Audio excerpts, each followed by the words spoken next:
Now let's see how lawmakers are reacting to the spending bill finally signed by the President. News 5's Marian Enriquez has the very latest from the House of Representatives. Marian, ano ang sinasabi ng mga kongresista natin sa paglagda sa 2026 budget? Marian? Marian, nakamute ay.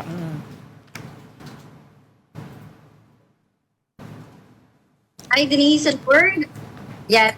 Yung na-interview natin mismo si House Senior Deputy Minority Leader at Caloocan Representative Edgar Erice. And mismo siya sinabi niya na he will bring this before the Supreme Court at questionin niya mismo itong 2026 national budget na pinirmahan ni Pangulong Bongbong Marcos dahil nananalaytay pa rin yung unprogrammed appropriations. Matagal nang ginigiit ni Erice na unconstitutional labag po sa saligang batas ang anumang forma, anumang uri ng mga unprogrammed appropriations. Ito po yung mga programa na wala pang malinaw kung saan kukunin o yung source ng pondo. No, magkakaroon lamang ito ng pondo kung mayroong sobrang kita o pera ang gobyerno. At ginit nga ni Erice na nauna na rin nga nagdesisyon ng Korte Suprema na unconstitutional ang anumang uri ng unprogrammed appropriations. Kanina doon sa speech nga ni PBBM, sinabi niya na nasa 92 billion pesos na unprogrammed appropriations na yung kanyang binito. Pero para nga kina-Erice at ilan pang members ng minority, anumang uri po nga ng UA ay dapat pong alisin at ibito ng Pangulo. So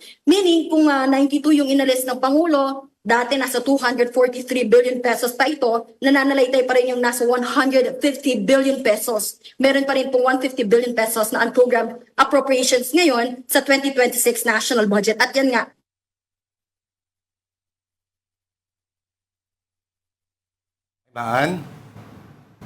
Maan. Okay, ayusin lang muna natin linya. Ito, kanina nasa signing ang Speaker of the House. Kasama nakita na po natin ang Senate President, na si Tito Soto. Diyan po sa signing ng tinatawag na, inclusive, transparent at accountable na budget, the people's budget daw for this year. Ang 6.793 trillion peso na budget na andyan na ba si Maan? Tanong na ulit, nawala ulit si Maan, Pero madami tayong klaklaruhin pa dito kay Maan kasi nandyan ba ulit? Maan. Sige, subukan nating tawagan ulit na mas malinaw na linya si Maan. Of course, sa isang statement, sinabi ni Speaker Bojidi na ang trabaho daw ng House of Representatives, it does not end with the signing of the budget, pero simula pa lang daw, supposedly, At trabaho daw nila na talagang bantayan kung paano ginagastos ang bawat sentimo nito. At itong historic na supposedly, for the first time, popondohan ng buong buo yung isa sa mga programa na matagal lang yung access to universal quality tertiary education. At yung health spending din, dinadagdagan pa. Okay. Gusto ko rin sana matanong itong si Maan tungkol sa yung tinatawag na mga holiday bonuses, bilang Christmas. Tsaka break, diba? Oo. Nako, ito ba'y, may iba kasi tinatanggi na meron daw. Wala raw sila natanggap. At linawin natin. At kung paano rin ba tayo makakakuha ng ganun. Ayun. Maan? hi! Ayan, sana malinaw na rin yung mas malinaw na Maan. So, katulad ng sinasabi ni Lord, ano yung kwento dito? Ano yung information natin dun sa tinatawag na Christmas bonuses ng ating mga mambabatas daw? At paano nila pinapaliwanag yung quote-unquote break bonuses na binanggit? Sinabi ni Navotas Representative Toby Tiangco to our sister company, or sister program rather, na Storycon on Friday. Yes, Denise Word, kung maalala po ninyo, ang nagpalutang nito si Congressman Leandro Leviste ng Batangas. Sinabi niya earlier, late last year na meron nga raw Christmas bonus na 2 million pesos ang kada kongresista. Pero siya hindi raw niya tinanggap kasi as early as October, sinabi na niya na hindi siya tatanggap. Pero itong si Congressman Toby Tiangco, kahit na dininay ng mga ibang House leaders, nila Puno, nila Erice mismo, even Nika Swansing said na wala nga raw bonus. Itong si Toby Tiangco, sinabi niya lang last week na meron daw talaga kada break ay merong bonus or yung tinatawag niyang allowance. Now, we also ask, just to also give context, yung sinasabi niyang bonus daw or break bonus ay pag may undas, mahal na araw, and Christmas, binibigyan daw sila may 1 million, 1.5 million, siya raw mismo nakatanggapin ever since 2010. yan daw yung nakagawian. Pero kanina, we asked House Senior Deputy Minority Leader Edgar Erice. And sinabi niya na hindi daw yun maituturing na bonus. Baka kasi isipin daw ng ilan na ito ay bonus na mapupunta sa kongresista. When in fact, ito raw ay MOOE o yung maintenance and other operating expenses na ginagamit daw nila sa kanilang mga district offices. So, totoo na meron daw MOOE na binibigay kada buwan. Sa kanya, aabot daw yan ng 1.2 million pesos kada buwan.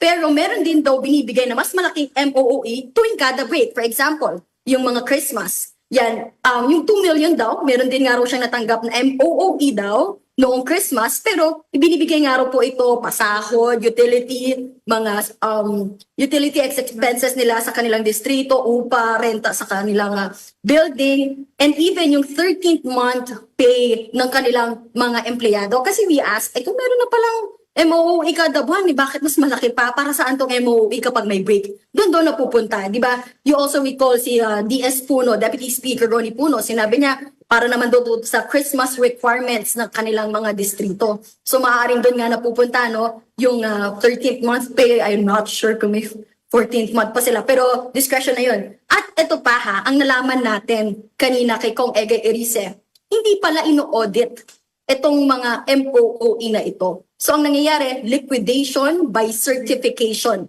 Doon lamang po yung ginagawa, no? Hindi raw sila required mag-submit ng kanilang mga dokumento or mga yung mga pinifill up pag kunya kailangan mag-liquidate. Wala, hindi nila kailangan gawin yun. Meron lang ang dokumento na nasa kanila. Kapag may magtatanong, pwede raw nila ipakita. So, Kumbaga, pinirma namin ito ni okay na yan. Kasi alam mo, sa totoo lang yung mga 2 million na barya lang sa kanila yan. Hindi nila pero may mga tumatanggi kasi may iba, sinasabi na wala naman talagang ganun. Pero eto isa pang umaalingasaw na usap-usapan. Meron daw namumuong coup laban sa leadership ni Speaker Bogie D kasi supposedly itong si Speaker D daw ay hindi inclusive. Kumbaga, hindi raw sinasama yung mas maraming kongresista sa mga plano para may select na grupo lang daw ng mga tao siyang nakaka-interact. How true? nanggaling, nabasa natin yan sa isang article ng Politico na pinublish nila last week. Pero may naririnig na rin tayong ganyan na minsan pupunta nga raw si Speaker D sa isang meeting ng mga salo-salo kasama yung mga kongresista, pero after a couple of minutes, aalis na rin. Pero na-interview natin mismo on the record si Assistant Authority Leader Zia Adyong. And siya mismo, dinismiss niya, ito yung ganitong mga allegations. Sinabi niya, bumababa naman daw sa kanilang mga mambabatas. Itong si Speaker Bogie D, wala raw siyang naririnig na threat sa kanyang leadership kay D. At naniniwala siya na solid daw itong karamihan nga ng mga kongresista. Kasi maalala ninyo na nag-issue ng manifesto of support ang maraming mga kongresista mula yan, Northern Luzon Alliance, meron din sa Visayas, Mindanao, and even yung mga Metro Manila and Ayan Nodristan, Central Luzon. So talagang pinapakita nila na solid daw itong mga kongresista kay Speaker Bogie D. Pero yun nga, nakakapagtaka rin. Ayon din kay Adjong na saan galing itong mga alingas-ngas o yung ugong ng pagpapalit sa liderato ng Kamara. Maaaring ito daw yung mga, gustong pabagsakin or gustong palitan lang yung Speaker at guguluhin, kumbaga, yung kanilang sinusubukan ngayon bawiin yung imahe ng Kamara. Pero dahil ko-cover ka dyan, meron ba talagang growing dissatisfaction with Speaker D's leadership? On the record, wala naman. Sinasabi nga ng mga kongresista na solid itong mga grupo na ito kay Speaker Bogie D. At okay. Marian, so speaking of yung Kamara, kailan nga ba ang pagbabalik ng sesyon? And what are the priority bills? Kasama na rin ba dyan yung Anti-Political Dynasty Bill and yung, bakit ka natawa? And the Independent Commission Against Infrastructure Corruption?